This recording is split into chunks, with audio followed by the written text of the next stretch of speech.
but done all these really cool things because of the opportunities managed to extend to them. And that was an incredibly rewarding experience. And I think that was very nice to focus on who I am as a person and my beliefs and aspirations. It was just, how do I think? Why do I think? First draft, final draft. I spent months reworking the same document. The space opinions to flourish is such an important part of the university.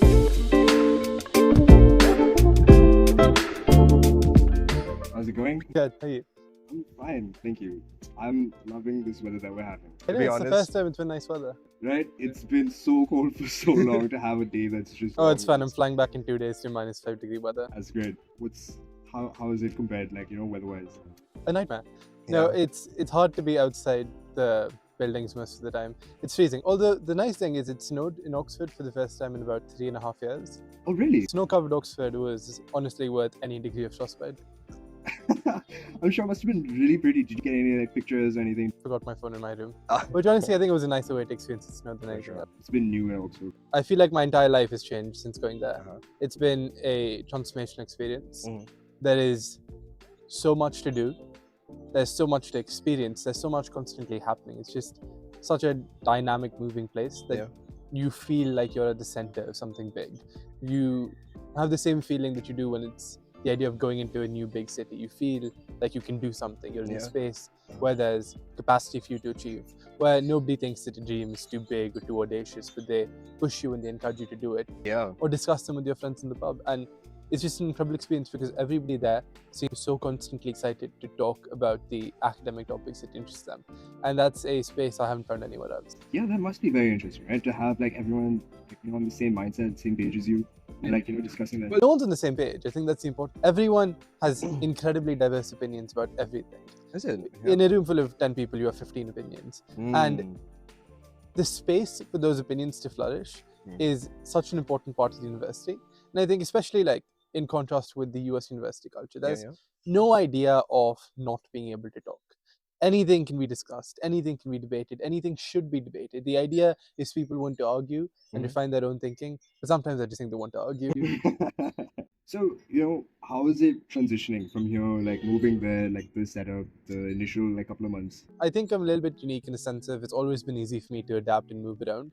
I've never really faced much difficulty making friends or going into a new circle. What subjects did you pick? How did you go about like picking your subjects and your courses? So I applied for PPE in the UK when you apply to university. Sorry to cut you off.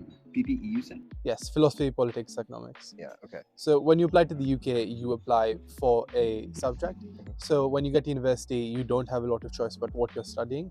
You've applied to study a specific subject. And at Oxford especially, PPE in your first year is a very set course because it's a very foundational course. So everyone is studying the exact same thing. Everyone's studying the exact same topics. So there's no flexibility in picking what you get to study. That comes in your second and third year. And the entire point of it is everything you learn, you push yourself to learn. And then your understanding and your knowledge is refined in conversations with these world-class experts and from their feedback. Can you tell me about Oxford Union? Like, what is it? So the union was founded in 1824. It's the world's biggest, most prestigious debating society. And it was founded as a place for independent thinking and free speech. And the long-standing idea is that it's considered one of the last bastions of free speech in the Western world. And it's grown up into this multi-million pound organization with this YouTube channel of 2 million people that regularly hosts world leaders, some of the biggest celebrities in the world, people who move and shake the world with a word. And it's completely run by students. So its membership is drawn almost entirely from the University of Oxford, but it's separate from the university itself.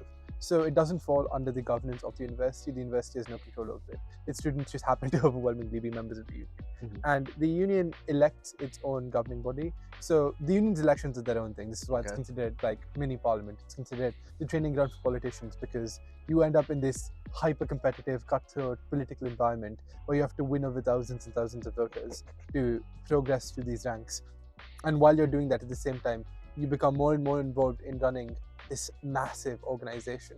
And you're all of a sudden at the age of 18, 19, thrust into this professional environment where you're dealing with the union's full-time staff, you're dealing with running a 2 million person YouTube channel, you're dealing with heads of state, you're dealing with the biggest celebrities in the world, and you're dealing with the difficulties that come with hosting debate topics on issues that affect people and therefore cause them to have reactions, while also hosting all of these speakers and figuring out the best way to handle logistics, the best way to organize a team, the best way to ask those questions. At the end of the day, you're running a company, but it's an incredible experience. And I think most of what I've learned in Oxford has come from my experiences through that rather than through any of the academics. Something that's really come up when like we were talking about you is you had got into the Ivies as well.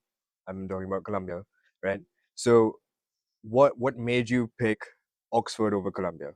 So honestly, if it was just Oxford and Columbia, I would have picked Oxford in a heartbeat. Okay. The reason I ended up having to think quite extensively about my decision is because of the specific program I got into. Mhm. I got into the dual BA program where I would have spent 2 years at Sciences Po studying politics in France, learning French and Mandarin, and then I would have spent 2 years in New York at Columbia studying whatever major I wanted to. And I would have graduated with a degree from the second best political science university in the world and an Ivy League university. Yeah. And that was a very appealing combination to me as somebody who loves traveling, who loves learning languages, who loves a sort of unique sense of international exposure.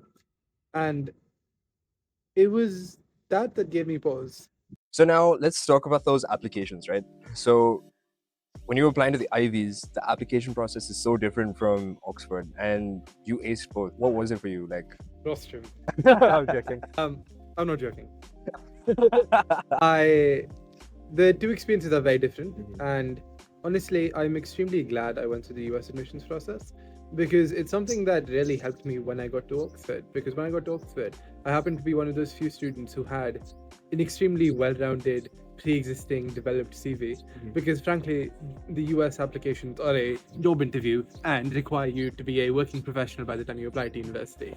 So why don't you tell us a little bit about your essay that you wrote for Oxford? So I actually really enjoyed this because it was a very iterative process. I'm very bad with doing second drafts. I was a long-standing follower of the belief first draft, final draft, which is a bad idea, and it was primarily because I did all my work last minute.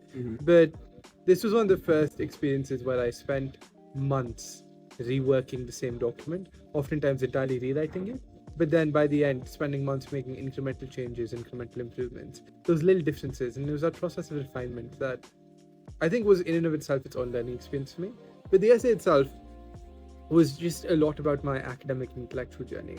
So it was taking the reader through an interesting idea I'd been introduced to in one way, how I had researched it further, what other thing I'd read, how I had an interesting idea that interacted with it, what the synthesis of that was. So this is a big part of, especially when they look for an Oxford, right? They're not looking for you to recite by rote what you've read in reading this, right? Everyone knows the basics of like institutional economics. Everyone knows basic political theory. Like they don't want you to recite it. They know it. They probably wrote the book that you're quoting from. What they want to see is how do you take ideas and make them your own? What is your learning? What is your spin? What is your interpretation? How do you synthesize concepts? And that's what they're looking for. And that's what I not only enjoy doing, but what I had the opportunity to do in that essay.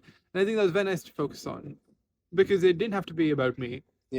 Or who I am as a person and my beliefs and aspirations. It was just how do I think? Why do I think? What interesting things can I think? And I think that's a very interesting dialogue and conversation to have. And I really enjoyed that process. Gotcha. So during this process, you worked with Gwyn. How was that experience? Gwyn is an incredible guy. I have very rarely learned so much from somebody. I made sure that he was the one person I made sure I was doing all of my work on time for, because there was no taking chances with that man. There was no second chance. And it was a clarity of thought and a precision of language that is very hard to develop in other ways. It's the simple idea of how do you think deeply while speaking immediately. And it was ideas and concepts I've been working on in debating as well, especially competitive debating.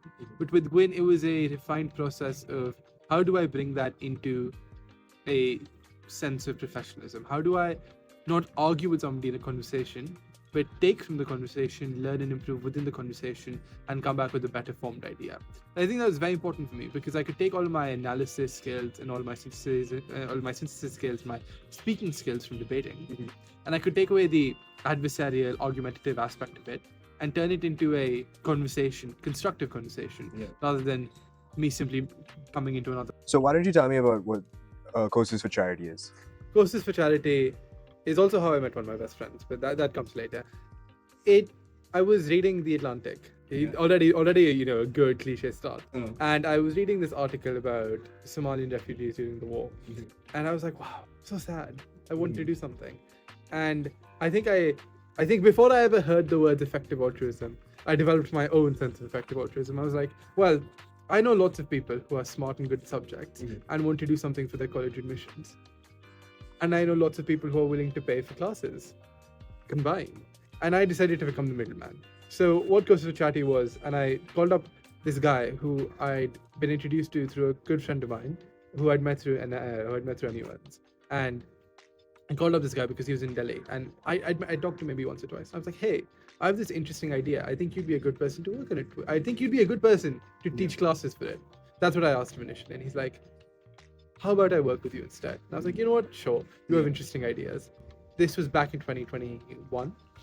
And over the next 2 years, we built a huge team of students who took both paid for classes, which we would use the money to then fund charitable objectives and endeavors after that. So a couple of things I'm really proud of is we set up a 1 lakh scholarship for 3 underprivileged students, and they would get it after a rigorous screening process, and it would help fund their extracurricular pursuits and help them do whatever they wanted to do over the course of the next 6 to 8 months. And the other one was we found these farmers who were suffering massively after COVID in Maharashtra because they were finding it very difficult to sell their produce. So we built up a local supply chain, and we used to pay them, and they used to send us large chunks of food, and we would do bi-weekly food distribution runs across Delhi. And that was sort of effective work we could do with the money we raised from the paid for classes. But at the same time, we partnered with Vidya, which is an organization that has over 40 NGO schools around India and teaches somewhere in the range of 20,000 students. And we managed to schedule classes and hold these maths classes or English classes or drama or debate classes for 1,800 students over the course of 6 to 8 months. And it was a really rewarding experience when we got to visit these schools in person and got to see these students who had managed to make their own MUN competitions, who had begun to write their own newsletter, who had done all these really cool things because of the opportunities we managed to extend. They really helped me figure out how to best present my achievements. It's a really difficult thing to walk your way through the quagmire of college admissions because there's so much unsaid that you don't know that requires you to know the industry secrets to figure out the best way, right? And it's as simple as misplacing 2 words in a sentence that could be the difference between your admission or not. And that's the type of expertise that only comes with the quality of admissions counselors and the years of experience Rostrum has. Don't miss meetings with Gwyn. But more importantly, go for it. I could not recommend any other counseling company so highly for the expertise, the quality, and the genuine care that they have for their students. I have chosen to come back to Rostrum for my younger son because I've personally had a very good experience with them in terms of approachability. It was not difficult to reach them when I actually needed to get in touch with them. Siddhant has made me proud. Sanjog Yatharth Gwyn. I think similarly, Sanjog, Ratish, who was a very, very integral part of Siddhant's application process, and just a huge thank you to Gwyn for everything.